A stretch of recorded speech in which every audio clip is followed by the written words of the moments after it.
What is going on, guys? Welcome to another new video. Today we're gonna go over 7 flight tips that I think can benefit you in the air, at the airport, and at your home. Wow, can't wait to hear all of those things, Max. So I've been flying a lot recently, both domestic and international. If you don't know what that means in the United States and outside of the United States. Well, for me, domestic is, you get the idea, right? So I hope you enjoy this. I hope you listen to it. And these are little things that you probably have heard of, but you're like, I'm not gonna do that. I haven't done that. I'm not going ever to do. I need to do that. You need to do these things. 7, let's go. The first thing that can benefit your flight experience is before you even leave your dang home, and that is to clean your apartment or clean your house or clean your room, wherever you happen to live. But this is something that, like when you're packing, usually you can get clothes thrown everywhere, you have like boxes and whatever, and you're like, you know what, I'm leaving, I'm gonna come back and I'll deal with this later. But I promise, the amount of satisfaction of when you come home from either a short trip or a long trip and you're tired, if you flew in really late at night and you walk into your apartment and there's just crap everywhere, it's not a good feeling. So I know it may sound like a weird tip, but I'm telling you, clean your place before you leave. So when you come back, you're like, hey, I'm back and my apartment's clean. Sweet, thanks, Max. Tip number 2 is to sign up for Tsa Precheck. Now what this is a pre-screening by the government that allows you to kind of expedite the security checkpoints at the airport. I know you've got to the airport, there's been a long ass line at the security, and you look over and you see the Tsa Precheck, you're like, how do they get that? I want that. I'll look it up later, and you never do. If you fly more than like 3 or 4 times a year, it's beneficial. You'll know why? Because it literally takes an hour out of your day. It's about 10 or 15 minutes online, then you have to go into like a local area and do the screening. In total, you're gonna spend about an hour. It's $85 for 5 years. And it just speeds up the security process, right? And you don't have to take your shoes off, you don't have to take your laptop out of the bag. It's fantastic, and I'm so glad that I've finally done it. And when you do it, you're gonna be like, wow, thanks, Max. I can go through security so fast now, man. Hell yeah. For tip number 3, since we're on the process of talking about speeding up your airplane flying experience, and that is to go on your phone and download all of the flight apps. I see a lot of people when I get to the airport, they're like manually checking in. And if you have to check a bag, that's one thing. But some people literally go to the kiosk, wait in line to check in for their flight, and then they have to like print the ticket out, the boarding pass and whatnot. You can do all of that on your phone.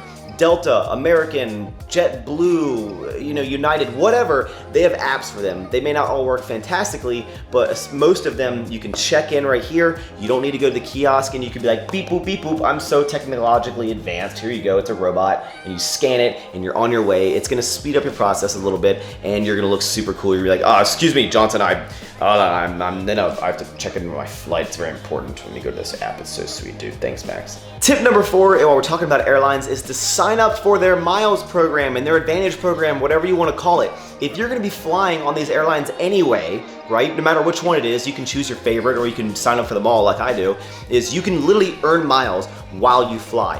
Why would you not do this? A lot of them don't expire, and then the more they accumulate, you can use them towards a flight. Sometimes you can even get them for free, and it's just like, it doesn't make sense to me why you wouldn't do it.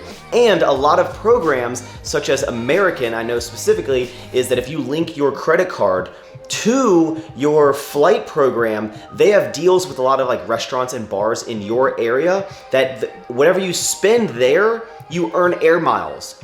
What? Like there's an IHOP by where I work that I can eat pancakes at this IHOP, and when I get the ticket, the entire amount, including tip and tax, you get a certain amount of miles for every dollar that you spend there. So I'm eating pancakes, no butter, don't want the calories for that, eating this flapjacks, earning air miles. What a time to be alive. Sign up for the Air Mile program. It's free, why wouldn't you do it? Tip number 5, this may seem like a no-brainer, but get a water bottle and take it with you when you fly. And this, this is like obviously a more expensive one, but you could literally bring like a $1 water bottle that you bought at 7-Eleven or whatever, and bring that with you as long as it's empty before you get through security. And then afterwards, you can just fill it up at the water fountains, and then you have water because it's so expensive at the airport. And I know you've gotten there a lot of times, you're like, what? $50 for this water, what the heck? I'll just be dehydrated for this entire experience while I'm sitting because the flight's delayed, when you could have had a sweet water bottle if you'd watched this video, and then you'd be so hydrated and you'd be like, oh my gosh, Max, it's water, dude, thanks. So don't screenshot what I just did, but yeah, bring a water bottle. You're gonna thank yourself later when you're just sipping that sweet elixir of life that we call H2O and not spending 50 bucks on it. Flight tip number 6 to improve your experience is to buy a battery pack thing. I don't know what these exactly are called, but it's just like a power pack, right? And what this does is you charge this like the night before, and then what you do is like you're on the flight, you're like, oh my gosh, there's no way to charge my phone. How am I gonna listen to my Beyonce album, right? This is what you gotta do. You just, wow, oh my gosh. And then you can charge your phone or your iPad. And I would recommend you get one that has 2, because if you're lucky enough to have a friend, then you can charge their stuff too, or you can charge the person next to you, you don't know them, and they're like, oh my gosh, there's no outlets on this, and you can be like, hey, $10, I'll let you use some of my juice. But these are pretty cheap. There's a lot of different versions of them. I'll put a link to Amazon down below of one that I would recommend. They're like less than 50 bucks, and you're gonna thank yourself because you're gonna be charging your stuff while you're flying. Wow, I'm so glad that I did that, Max, because when you get to the airport and you're waiting for your flight and there's no outlets, or there's outlets and they don't work, and you're like, oh my gosh, how am I gonna check my Instagram? Thanks, Max. And for the final tip, number 7, the most important one that I possibly could have saved for this video, is to buy noise canceling headphones. I'm not even kidding you guys. I'm not even kidding you that it is a life game changer. I know you've been using your earpods. I love those. Whatever, you're like, oh my gosh, my in-ear headphones, they sound so good. No. Noise canceling. What this does is, there's a lot of science in these. I don't know how it works, but you flick this button, and I'm not even, hold on, let me just show you. Hold on. Okay, just regular headphones. Flick this on. Hello? What? I can't hear you. I'm not even kidding, guys. These things are amazing. Now, these are the Bose Quiet Control. I forgot the number. I'll put a link to these ones down below. I have not tried like the Beats or whatever. Bose is a really high quality brand.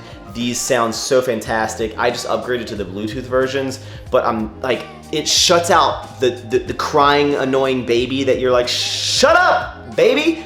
It like drowns out the airplane sound. It is silent, so you can use it with music, obviously, or your iPad. But another thing is, if you just want to read, you can put this on with no music, and you can just flick the noise canceling thing on, and it's just silence, and it's amazing. And I would never fly without these. Ever, ever, ever, never, ever will I ever fly without these, and I'll recommend them to everyone. I'll put a link to the ones that I have down below on Amazon. It's like 300 bucks, but you're gonna thank yourself. They're amazing. So that will be my 7 tips. A lot of them seem like common sense, but I feel that everyone doesn't actually take action. Like the Tsa Precheck, it's one of those things you're like, I should do that. You never do that. The noise canceling headphones, you see people, you're like, is that Dr. Dre over there? Oh no, it's just a guy with sweet headphones on.